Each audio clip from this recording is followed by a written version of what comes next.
28절로 36절 말씀까지 보겠습니다. 이 말씀을 하신 후 8일쯤 되어 예수께서 베드로와 요한과 야고보를 데리시고 기도하시러 산에 올라가사 기도하실 때에 용모가 변화되고 그 옷이 휘어져 광채가 나더라. 문득 두 사람이 예수와 함께 말하니 이는 모세와 엘리야라. 영광 중에 나타나서 장차 예수께서 예루살렘에서 별세하실 것을 말씀하실세 베드로와 및 함께 있는 자들이 본하여 졸다가 아주 깨어 예수의 영광과 및 함께 선 두 사람을 보더니 두 사람이 떠날 때에 베드로가 예수께 여짜오되 주여 우리가 여기 있는 것이 좋사오니 우리가 초막을 셋을 짓되 하나는 주를 위하여 하나는 모세를 위하여 하나는 엘리야를 위하여 하사이다 하되 자기의 하는 말을 자기도 알지 못하더라. 이 말 할 즈음에 구름이 와서 저희를 덮는지라. 구름 속으로 들어갈 때에 저희가 무서워하더니 구름 속에서 소리가 나서 가로되 이는 나의 아들 곧 택함을 받은 자니 너희는 저의 말을 들으라 하고 소리가 그침에 오직 예수만 보이시더라. 제자들이 잠잠하여 그 본 것을 무엇이든지 그때에는 아무에게도 이르지 아니하니라. 아멘. 예, 오늘은 본문 말씀을 통해서 예수의 영광스러운 모습이라는 제목으로 말씀을 깨달아 보고자 합니다. 그래서 본문은 예수님이 부활체를 깨닫도록 기록한 사건이 있습니다. 그래서 이걸 통해서 이제 우리는 부활하신 예수께서 우리 안에 오실 때는 지금은 영광스러운 모습으로 우리 안에 오시는 이 예수님을 여러분들이 확실히 알아야 되는 것입니다. 그래서 이제 서론부터 상고해 나가겠습니다. 사랑하는 성도 여러분, 오늘은 예수의 영광스러운 모습에 대하여 말씀을 상고해 보기로 하겠습니다. 예수께서 그리스도의 사역에 대하여 가르쳐 주시고 베드로와 야고보와 요한을 데리시고 기도하시러 산에 올라가셨을 때 일어난 사건입니다. 이 사건의 말씀은 삼복음서에서 기록하고 있습니다. 마태복음과 마가복음에서는 엿새 후라고 기록하고 있는데 마태복음 17장 1절과 마가복음 9장 2절에 보면 나와 있습니다. 누가복음에서는 8일쯤이라고 기록하고 있습니다. 누가복음 9장 28절입니다. 여기서 조금 설명 드리겠습니다. 예수께서 제자들에게 베드로 사도가 예수는 하나님의 그리스도이십니다 라고 고백하고 나서 예수님이 이제 그리스도의 사역에 대해서 말씀을 가르쳐 주셨어요. 그 그리스도의 사역은 내가 예루살렘에 올라가 많은 고난을 받고 대제사장들과 서기관들과 장로들에게 고난을 받고 제3일에 살아나야 하리라 하신 이 말씀을 가르쳐 주신 후를 얘기합니다. 그 말씀을 가르쳐 주시고 마태와 마가는 엿새 후라고만 해서 정확하게 그거에 대해서 말을 하는 반면에 누가는 그 말씀을 가리키고 8일쯤 되었다라고 해서 예수님이 그 말씀을 가리킨 것이 부활하는 날을 정확하게 묘사해서 기록해 놨습니다. 그렇게 하시고 넘어갑니다. 예수께서 변화된 시기를 마태와 마가는 그리스도의 사역에 대해 가르치시고 엿새 후라고 한 반면에 누가는 8일쯤이라여 좀 더 진리를 잘 깨닫도록 기록하였습니다. 예수께서 영광스러운 모습으로 변화하신 것은 예수께서 고난받고 죽임을 당하고 제3일에 부활하실 그때의 형상을 예시하신 것입니다. 그러므로 누가는 8일쯤이라여 예수께서 십자가에 죽임을 당하고 안식 후 첫날 부활하실 것을 예고하신 것임을 시사하고 있는 것입니다.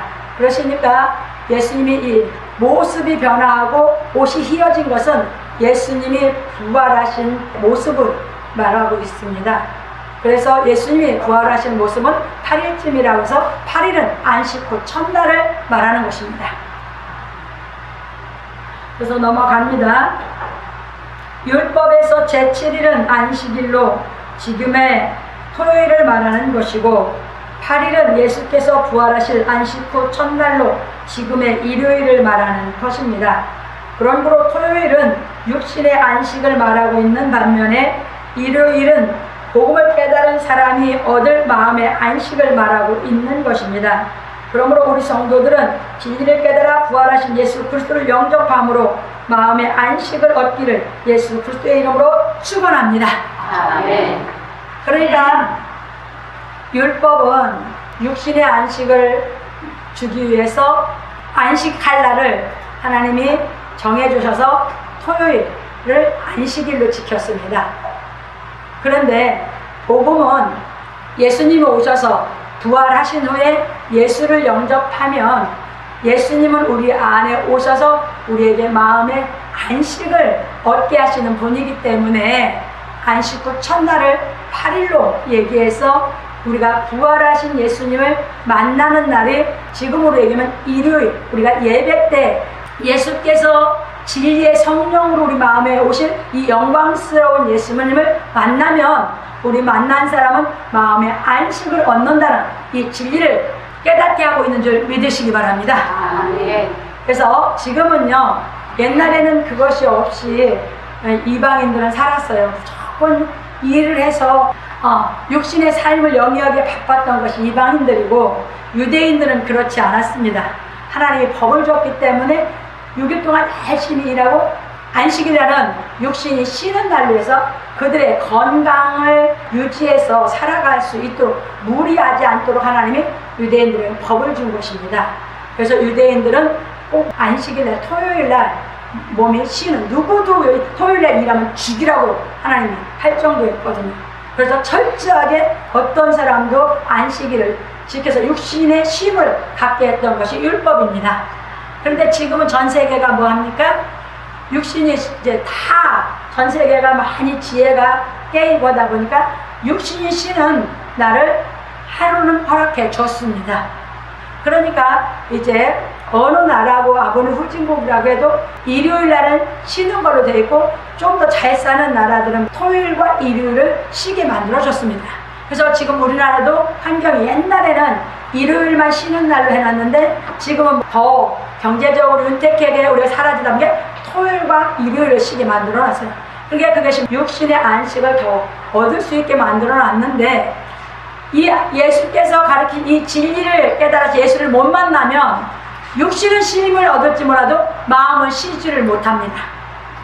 이게 마음이 쉼을 못 갖는다는 건 육신이 쉬고 있어도 마음의 근심 걱정이 떠나지 않는 것이 우리 사람들, 예수 믿지 않는 사람들의 삶이다, 그런 말씀입니다. 그래서 교회에 와서 우리가 예수 그리스도께서 가르친 진리를 깨달아서 우리가 예수님을 영접해서 믿게 되면 우리가 진리를 깨달은 만큼 우리 마음에 근심과 고민과 불안은 없어지게 되는 줄 믿으시기 바랍니다. 이것이 이제 점점 마음의 안식을 얻게 하시는 우리의 예수님이 가르친 진리를 깨달으면 깨달을수록 우리가 하나님을 믿으면 믿을수록 우리가 마음의 안식을 얻어서 우리가 기뻐서 살아갈 수 있는 우리 인생길이 되게 하신 줄 깨달으시기 바랍니다. 그래서 우리가 육신이 안식을 아무리 얻는다 해도 우리가 진리가 깨달아지지 않으면 마음이 쉼을 얻지 않으면 육신이 쉰 게 아니기 때문에 쉬는 날, 육신이 쉬는 날 교회 와서 진리를 깨달아 마음의 안식을 얻으면 육신에까지 쉼을 얻는 이 진리를 배우러 우리가 주일날 이제 그래서 일요일을 우리는 주의 날이라 성경에서는 해서 우리가 와서 예수님을 만나는 우리는 주의 날로 해서 안식을 얻으면서 우리가 이제 육신의 쉼을 얻을 수 있는 이런 이제 인격을 갖추게 되는 것이 우리의 신앙생활인 줄 믿으시기 바랍니다. 본론으로 넘어갑니다. 첫 번째입니다. 기도하실 때 용모가 변화되고 그 옷이 휘어져 광채가 나더라. 예수께서 기도하실 때 용모가 변화되고 그 옷이 휘어져 광채가 나더라 하였습니다. 누가복음 9장 29절 오늘 우리가 본문에서 읽었습니다. 이 말씀은 예수께서 고난받고 십자가에 못 박혀 죽으셨다가 부활하여 얻게 될 영광에 대하여 예시하고 있는 모습입니다. 그래서 예수님이 부활하시면 뭐예요? 그분의 부활한 몸이 이 영광스러운 모습, 이 영광된 모습을 띈다고 하는 걸 예시한 말씀이에요. 아멘. 그런 거로 우리가 예수께서 행하신 진리의 말씀을 깨달으면 부활하신 주께서 성령의 빛으로 임하시어 우리를 살려내시는 복음이 되는 것입니다. 이게 성경 말씀이죠. 이게 이 진리 가지고 이게 우리 안에 깊은 소식, 복음이 되는 것은 이 진리의 말씀을 내가 깨달아서 예수님이 지금은 부활하신 모습으로 우리에게 찾아오시는 거거든요. 그게 무엇이냐? 이제 예수님이 죽었다가 부활하셔서 진리의 성령으로 우리를 이제 찾아오시는 분이에요. 이게 진리의 성령은 뭐냐? 예수님이 부활하신 영광스러운 모습으로 우리를 찾아오시면 우리 안에 빛으로 오시는 것입니다. 그러면 그 빛이 비춰지면, 깨달아 비춰지면 뭐하다? 내가 예수님의 그 빛이 오심으로 말미암아서 내가 그 복음, 내가 죄사함을 받은 이 복음이 깨달아짐으로 그 빛을 받게 되는 신앙이 시작되는 줄 믿으시기 바랍니다. 그래서 베드로 사도와 요한 사도는 이 빛이 자기에게 부활하신 예수님의 진리의 성령 자기 마음에 오실 때를 비유해서 새벽별이라 비유했고, 바울 사도는 구약을 너무 잘 알고 있을 때 그분이 찾아오셨을 때 구약의 깨달음이 굉장히 크게 깨달았기 때문에 자기는 빛을 봤다 이렇게 얘기했어요. 그렇기 때문에 부활하신 예수님이 우리가 진리를 깨달으면 내 안에 오실 때 뭘로 오시냐면 빛으로 오시는데, 내가 성경을 많이 모르고 깨달으면 내가 그 깨달은 것만 갖고 내한테 새벽별처럼 빛으로 들어오시고, 내가 성경을 알고 있는 데서 그것을 깨달으면 더 확실하게 이제 깨달으면 예수님은 진리의 성령으로 내 안에 더 밝은 빛으로 임하시는 줄을 믿으시기 바랍니다. 그래서 제가 이제 어저께도 강의를 할 때 공부하신 집사님이 뭐라고 하시냐면, 그전에는 많이 성경을 읽었는데 빛이 희미했어요. 그런데 이 빛이 정확하게 깨달으면 빛이 이제 확실하게 그게 이제 더 밝게 깨달아지는 그 얘기를 하면서 점점 빛에 거한다 그런 얘기거든. 그 말씀을 하셔서 이제 제가 더 감사했고, 이제 가르치는 사람이나 깨닫는 사람이 그 빛 가운데 그 빛으로 서로 빛으로 주고받는 이 강의를 어저께 했거든요. 바로 이겁니다.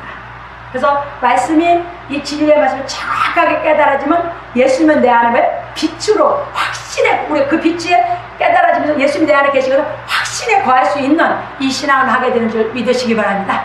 이것이 복음입니다. 다 이게 복음. 넘어갑니다.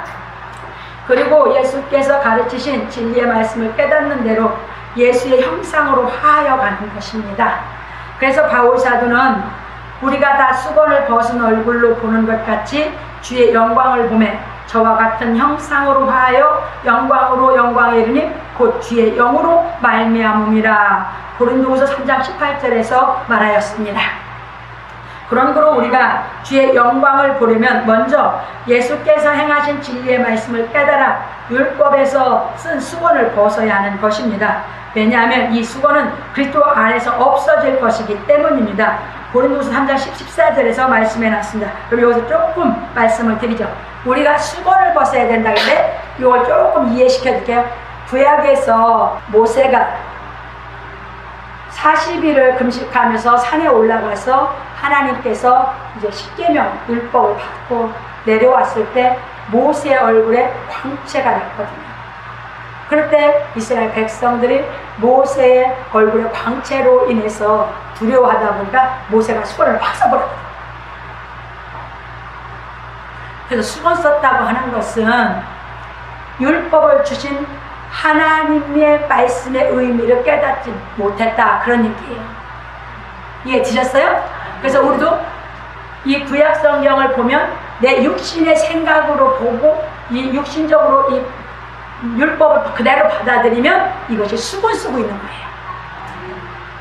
그 수건을 예수님이 오셔서 같이 복음만 깨달아지면 벗게 된다는 것은 육신적인 내 생각으로 봤던 성경이 이제는 하나님의 생각, 이제는 예수님이 가지셨던 그 생각으로 성경을 보게 되면 우리 마음에서 수건이 벗어져서 예수께서 가르치시는 하나님의 주신 그 율법이 하나님의 법인데 그 율법의 뜻을 깨달아져서 우리가 빛을 받게 되는 줄 믿으시기 바랍니다. 그게 그래서 내 생각이 수건이요, 내 생각이 진리가 깨달아서 내 생각이 벗어지고 예수님이 가르친 이 말씀, 하나님 말씀의 의미가 깨달아진 것이 수건이 벗어진 것입니다. 아멘.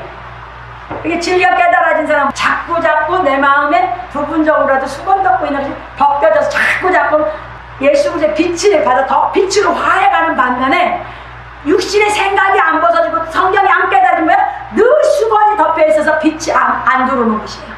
그게 기쁨이 여기서 터지지 않는 것이에요. 육신의 생각이 수건이에요. 이해되셨습니까? 육신의 생각으로 성경을 보는 건 수건 쓰고 보는 것이고, 예수님이 복음으로 깨닫게 시켜서 그 말씀이 깨달아져서 하면 수건이 벗어서 예수님이 내 안에 빛으로 임하게 되시는 줄 믿으시기 바랍니다. 네. 넘어갑니다.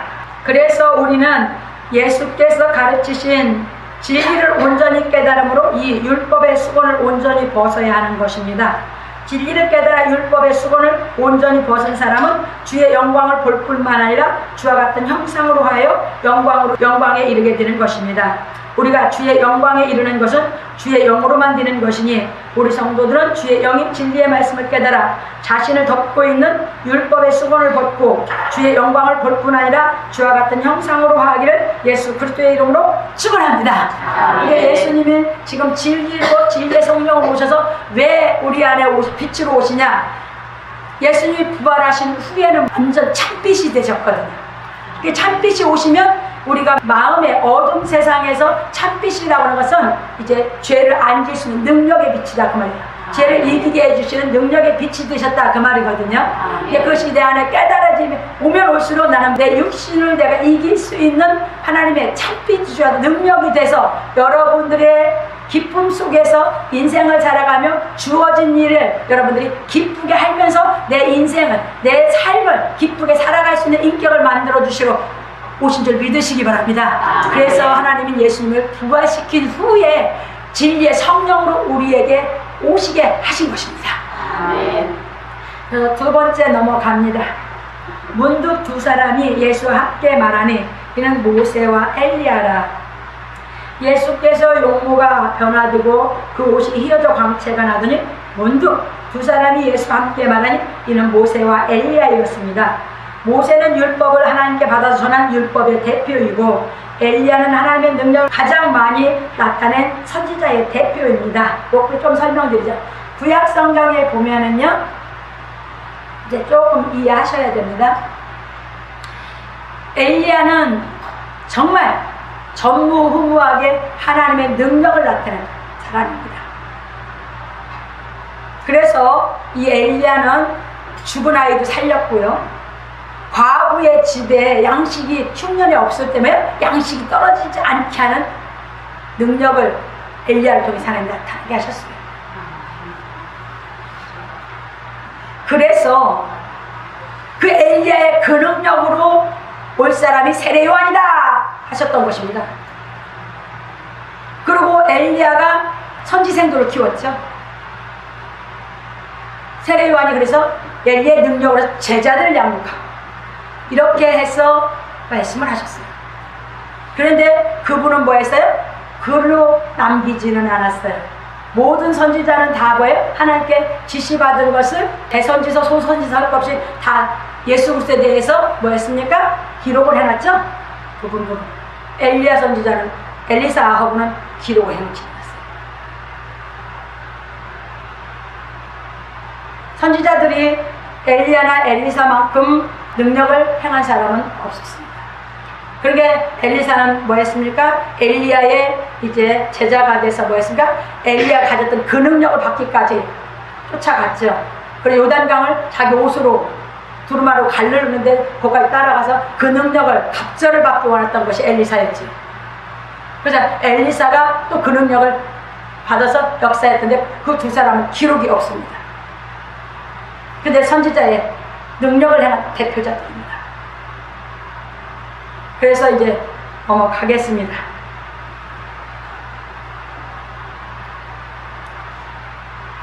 이 두 사람이 영광 중에 나타나서 예수께서 예루살렘에서 별세하실 것을 말씀할 때 제자들이 고나여 졸다가 아주 깨어 예수의 영광감이 함께 선 두 사람을 보더니 두 사람이 떠날 때에 베드로가 예수께 여짜오되 주여 우리가 여기 있는 것이 좋사오니 우리가 초막셋을 칠 때 하나는 주를 위하여 하나는 모세를 위하여 하나는 엘리야를 위하여 하사이다되 자기 하는 말을 자기도 알지 못하더라. 누가복음 9장 31절로 33절에서 말하였습니다.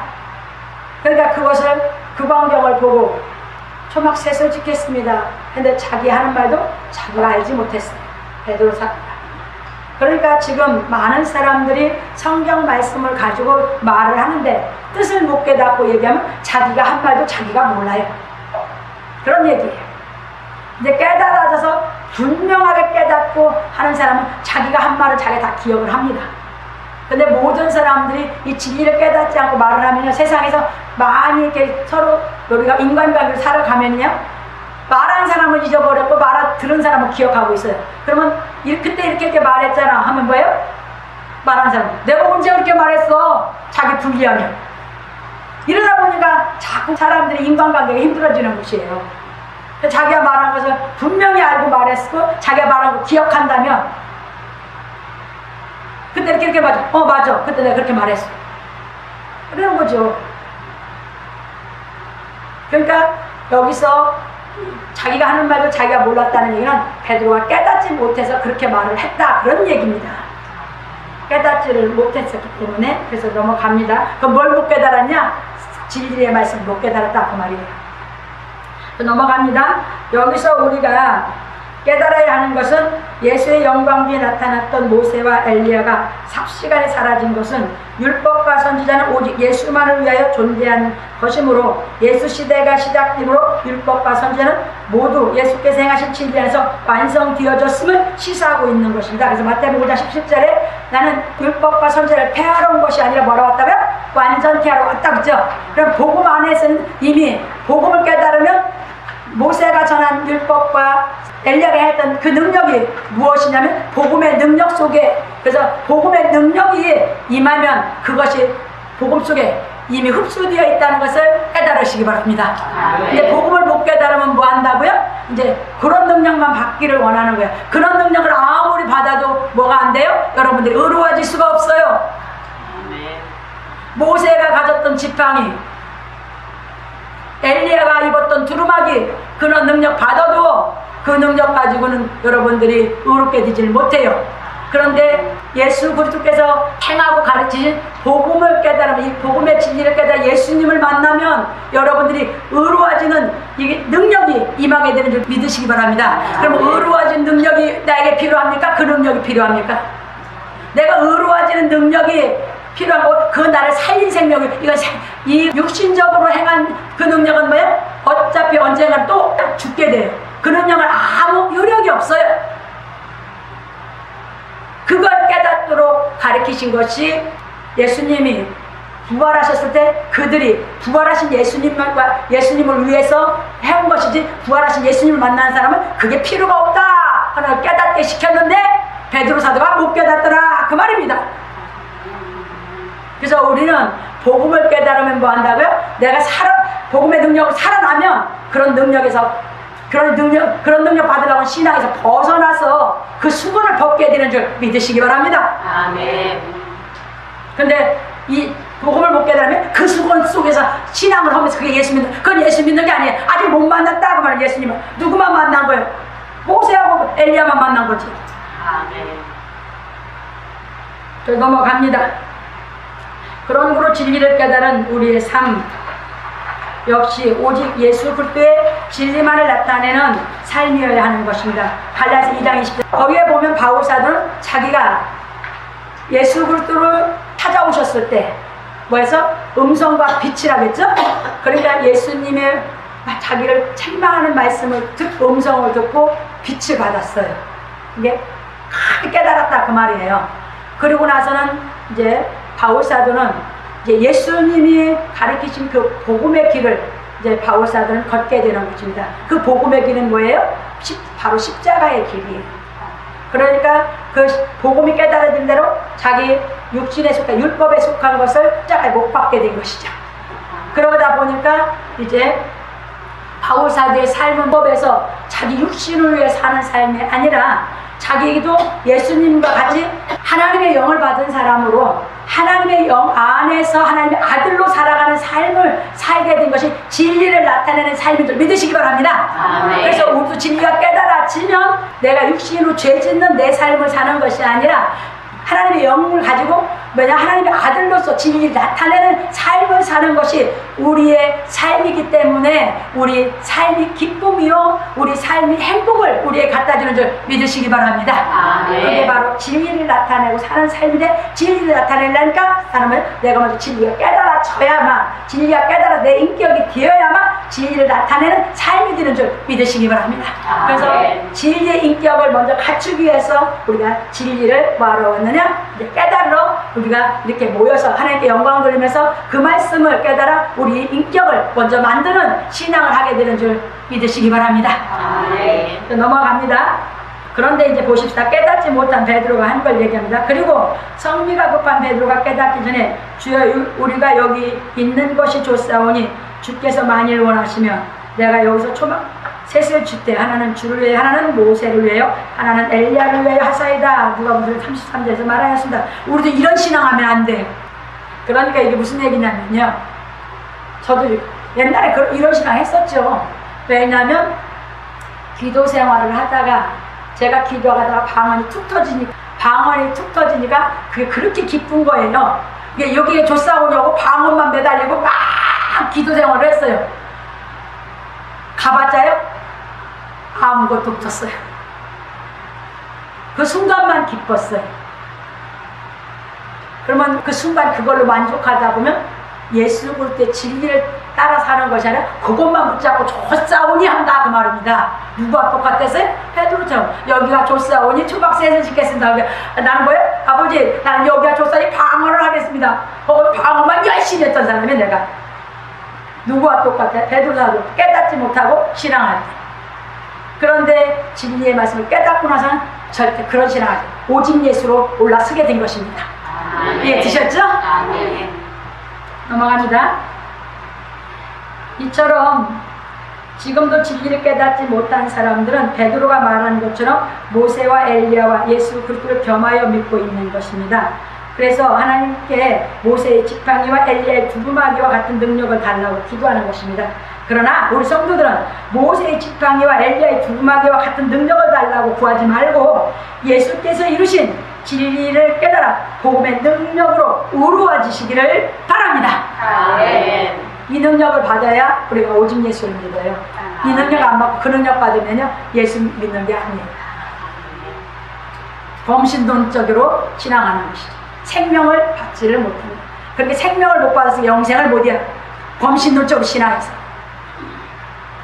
그래서 복음의 능력으로 살아나서 영생하는 생명을 받으면 우리가 오직 예수를 믿게 되면서 영생길을 가게 되는 줄 깨달으시기 바랍니다. 아멘.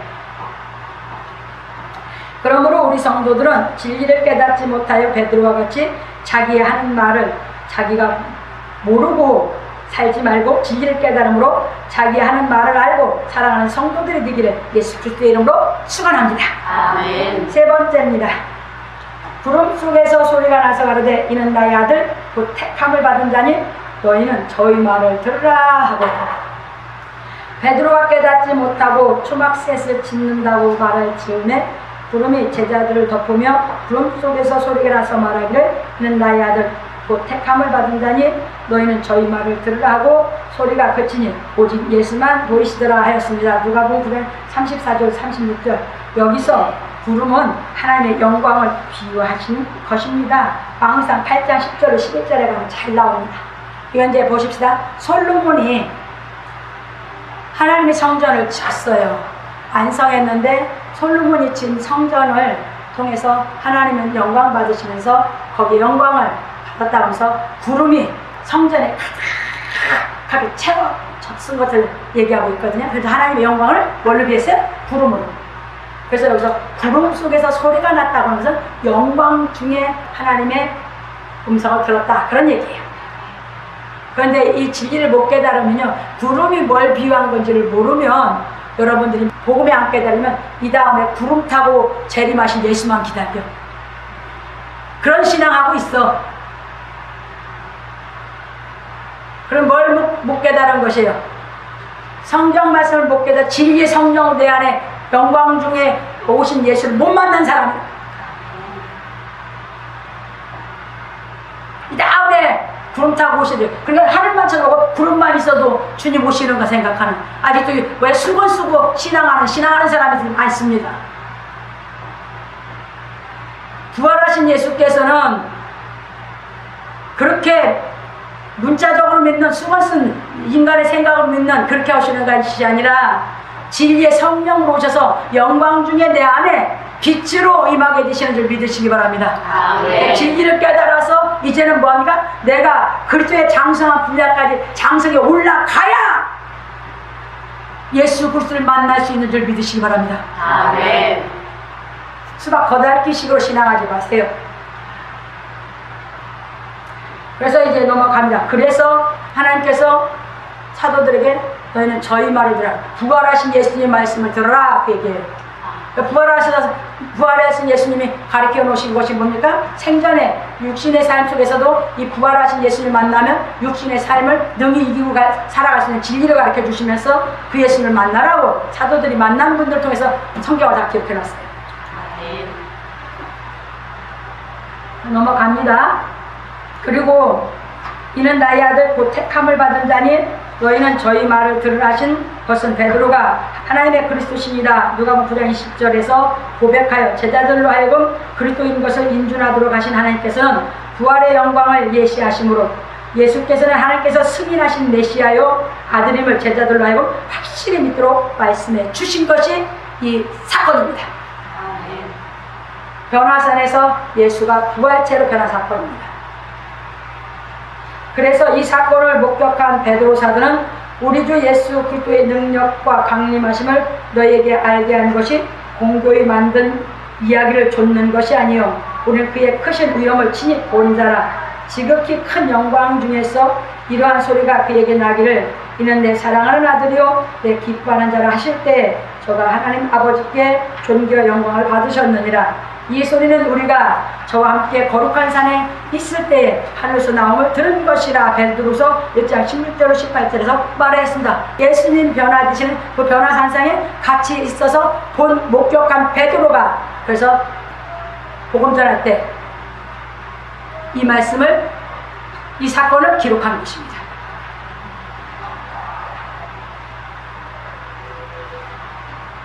이 예시의 말씀같이 예수께서는 영광의 광채로 부활하시어 하나님의 아들이심을 입증하셨습니다. 그래서 예수의 부활의 영인 성령을 받은 사도들은 예수께서 하나님의 아들 그리스도이심을 증거하는 것입니다. 그러므로 우리 성도들은 예수께서 가르치신 진리의 말씀을 듣고 깨달아 오직 예수만이 하나님의 아들 그리스도시요 유일한 우리의 구세주가 되시는 분임을 확실히 알고 믿기를 예수 그리스도의 이름으로 축원합니다. 아멘. 이것이 신앙입니다. 그래서 살아있는 신앙을 해야 됩니다. 이 진리의 말씀을 깨닫지 못하고 여러분들이 예수를 믿으면 이 다음에 구름 타고 오실 예수만 바라고 믿습니다. 그것은 진리의 성령을 받지 못한 신앙입니다.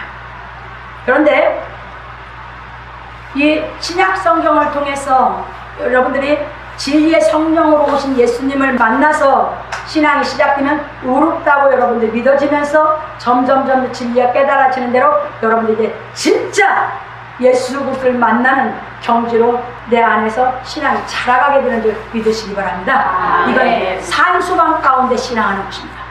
산소망이 뭔가? 소망이 내가 예수를 만나는 게 소망입니다. 밖에서도 예수를 구름 타고 오신 예수를 만나는 게 소망으로 신앙하는데 이건 죽은 신앙입니다. 못 만납니다. 그렇게 해가지고는 절대 못 만납니다. 내가 거룩해져야만 만나는 것입니다. 내가 거룩해지지 않으면 예수는 못 만납니다. 그렇게 기다리고 있다고도 못 만납니다. 진리의 말씀이 깨달아져서 내 안에서 점점 성령이 나를 거룩하게 양육하는 그 교훈으로 말미암아 내가 거룩해져서 완전히 하나님이 거룩하신 것 같이 너희 거룩하라는 그 경지까지 진리가 깨달아져서 거룩해지면 하나님과 예수님을 만날 수 있는 자격을 갖추게 된 걸 믿으시기 바랍니다. 아멘. 이게 이제 우리가 만날 예수 그리스도입니다. 그러면 그분을 만나면 여러분들은 누구같이 변해 있어야 됩니까? 예수님 형상과 똑같은 형상으로 되어 만나 주시는 것입니다. 지금 그래서 성령으로서 우리를 양육해 가시는 것입니다. 이해 되셨습니까? 아멘. 우리는 살아있는 산신앙을 해서 정말 영원히 살아계신 예수 그리스도와 영원히 살아계신 하나님을 만나는 그 경지로 우리가 올라가야 되는 것입니다. 아멘. 이게 신앙입니다.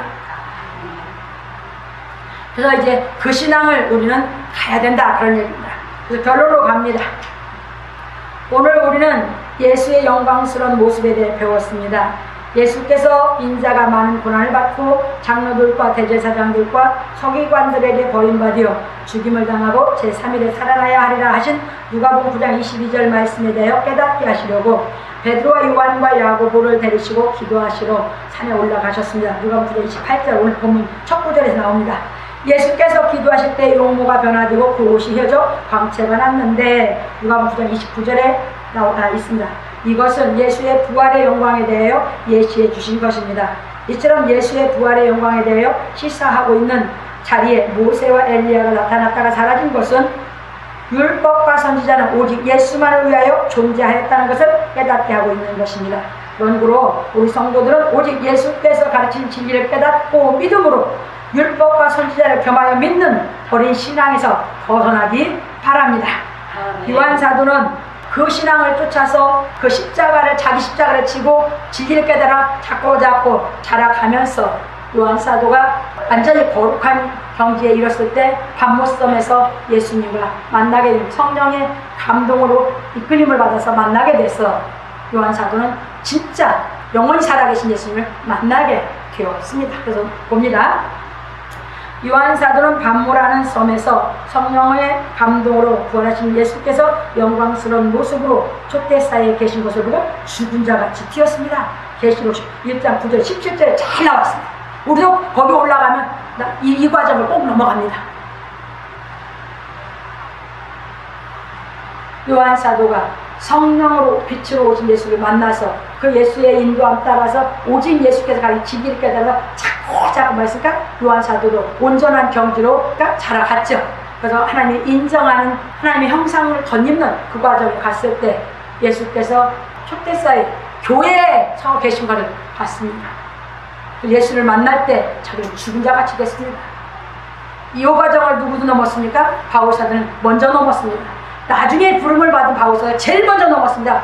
그래서 고린도후서 12장 1절로 4절 바울사도는 내가 셋째 아들 나곤에 갔었다 하면서 바울사도는 거기까지 가는 우리가 그렇게 예수님을 만나서 성령의 인도함으로 성령의 진리를 깨달아서 우리가 꼭 거기까지 자라는 온전하게 자라는까지 기록해 놓은 것이 바울사도의 서신인 줄 믿으시기 바랍니다. 우리는 그 신앙을 하는 것입니다. 그래서 그 경지로 올라가기 위해서 진리를 깨달아가면서 내 십자가 지면서 진리를 깨달아 거룩하게 우리가 자꾸 변화되어서 올라가게 되는 줄 믿으시기 바랍니다. 아멘. 이처럼 예수께서 제자들에게 부활의 영광스러운 모습을 보여주신 것처럼 죽었다가 부활하신 예수께서는 주와 그리스도가 되어 진리의 예수를 영접한 사람의 마음에 주로 임재하시어 진리를 깨닫게 하심으로 더 빛난 영광스러운 모습을 보게 하시는 것입니다. 지금은 예수님 뭘로 와 계셔요? 우리는 육신을 입고 오신 예수를 본 적이 없어요. 그건 제자들만 봤어요. 그런데 제자들은 육신을 입고 온 예수를 봤을 때 진리이신 예수는 못 깨달아서 못 믿었었어요. 그런데 예수님이 육을 벗고 부활하셔서 죽고 부활하셔서 승천하신 후에 진리의 성령으로 오셨을 때 진리의 성령인 오신 예수를 만나고 이제 예수를 알기 시작한 게 사도들입니다. 그런데 지금 우리는 뭡니까? 사도들이 진리의 성령으로 오신 예수를 만나서 자기들이 신앙에 올라가고 온전한 경지로 예수님이 그 부활의 경지에 올라가 하나님 보좌 우편에 계신 예수님을 만나기 위해서 자기 신앙을 해가는 것을 기록해 준 것이 신약성경입니다. 그래서 우리가 신약성의 진리를 깨달으면 깨달아진 대로 어떤 사람도 내 노력으로는 거룩해질 수 없습니다. 수도 없고. 근데 예수께서 이 말씀 깨달으면 나를 진리의 성령으로 오신 예수는 나를 깨닫게 시켜서 내 죄를 없애 빛으로 내 안에 오셨는데 그 빛은 희미하죠. 나는. 그러니까 내가 깨달은 말씀 외에는 다른 말씀 다 희미하다 그 말이에요. 아멘. 그런데 자꾸 주의 말씀이 깨달아지면 그 빛이 내 속의 빛은 점점 밝아지면서 내 속의 어둠은 뭐예요? 반대로 쫓겨나가는 거죠.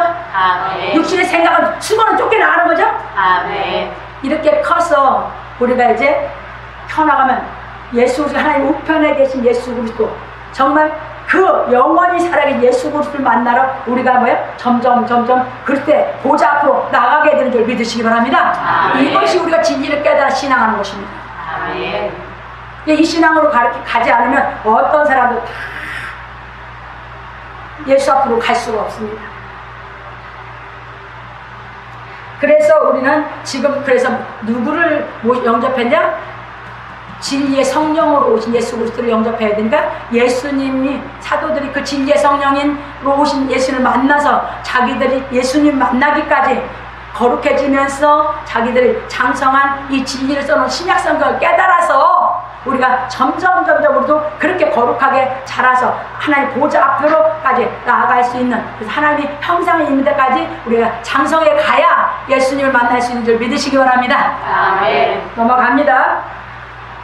그러므로 우리 성도들은 구름 타고 오신 예수를 막연하게 기다리지 말고 진리를 배우고 깨달아 영광스러운 모습으로 우리 마음에 찾아오신 예수 그리스도로 말미암아 주와 같은 형상으로 하여 영광으로 영광에 이르기를 예수 그리스도의 이름으로 축원합니다. 이 진리의 말씀 못 깨달아 막연하게 구름 타고 오신 예수만 기다려서 막연해. 그냥 자기 신앙도 없고 빛이 어두운 데서 막연하게만 구름 타고 오신 예수를 막연하게 믿고 있는다고 믿고 있어요. 그것은 아니다 그 말이야.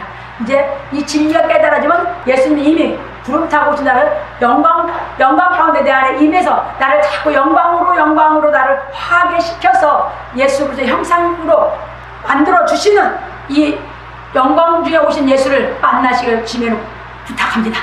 그래서 진리를 못 깨닫고 믿는 사람은 저 밖에 구름 타고 오신 예수를 막연히 기다리고, 이 진리를 깨달아서 믿는 사람은 예수님은 영광 중에 오시게 이 진리의 말씀 가운데서 나에게 빛으로 오시는 예수입니다. 영광은 빛으로 오신 예수를 점점 밝히 알고 믿게 돼서 내가 빛으로 화해져서 정말 영원한 찬빛 가운데 나가 들어가게 돼서 나도 똑같이 하나님과 예수님과 같이 나도 똑같이 영생의 복을 누리는 그 경지로 나아가게 되는 줄 믿으시기 바랍니다. 아멘. 이게 부활하신 모습으로 보여주셔서 제자들로 하여금 그 부활하신 예수님의 영을 영접함으로 말면 네가 이제 나와 예수님처럼 똑같이 하나님의 아들로 장성해서 너와 똑같이 내가 하나님의 아들이 돼서 인정받았고 내가 영생하는 것처럼 너도 나와 똑같은 사람이 돼야 된다고 오셔서 예수께서 가르쳐 주셨는데, 예수님이 그 성육신에 오셔서 가르치신 그 말씀을 지금은 진리의 성령으로 오셔서 우리가 깨닫게 해서